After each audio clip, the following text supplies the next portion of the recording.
ይህች ልጅ አስገራሚ የሆነ ልዕለ ኃይል ሱፐር ፓወር አላት። በፈተናው ወረቀት ላይ የምትጽፈው ማንኛውም መልስ እውነት ሆኖ ይከሰታል። አንድ ጊዜ በፈተናው ላይ ጠቅላይ ሚኒስትሩ ማን ነው የሚል ጥያቄ ቀረበላት። እሷም በዝግታ የወንድ ጓደኛዋን ስም ጻፈች። በማግስቱም የወንድ ጓደኛዋ በትክክል ጠቅላይ ሚኒስትር ሆነ።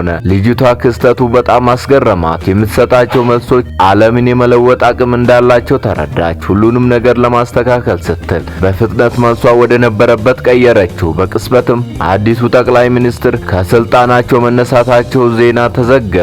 ሁሉ ነገር ያበቃ መሰላት። ነገር ግን በድንገት አንድ ትልቅ ህንጻ በኃይል መንቀጥቀጥ ጀመረ። ዜናው እንደዘገበው ከሆነ መንቀጥቀጡ የተከሰተው በግንባታ ስሌት ስህተት ምክንያት ነበር። ልጅቷ ክፉኛ ደነገጠች። በፍጥነት የሂሳብ ፈተናው ፈልጋ መልሱን ለማስተካከል ሞከረች። ነገር ግን በድጋሚ ተሳሳተች። ህንጻው ይበልጥ በኃይል ተናወጠ። በመጨረሻው ሰከንድ ግን ትክክለኛውን መልስ አገኘች። ህንጻውም ረጋ ብሎ ቆመ። ልጅቷ እጅግ በጣም ፈራች። ዓለምን ለመጠበቅ ስትል ጠንክራ ለማጥናት የራሷን ውጤት በራሷ ጥረት ለማምጣት ወሰነች። ነገር ግን በዛው ቅጽበት በመጽሐፎቿ ላይ እንደተኛች እንቅልፍ ወሰዳት። ከብዙ ጥረት በኋላ በመጨረሻ በራሷ 100 ማምጣት ቻለች። ነገር ግን በዛ ቀን የጂኦግራፊ ፈተና ነበር። ጥያቄዎቹን በሙሉ በጥንቃቄ መለሰች። ሆኖም ሳይታሰብ በጃፓን የሚኖሩ ሰዎች በሙሉ በድንገት ጠፉ።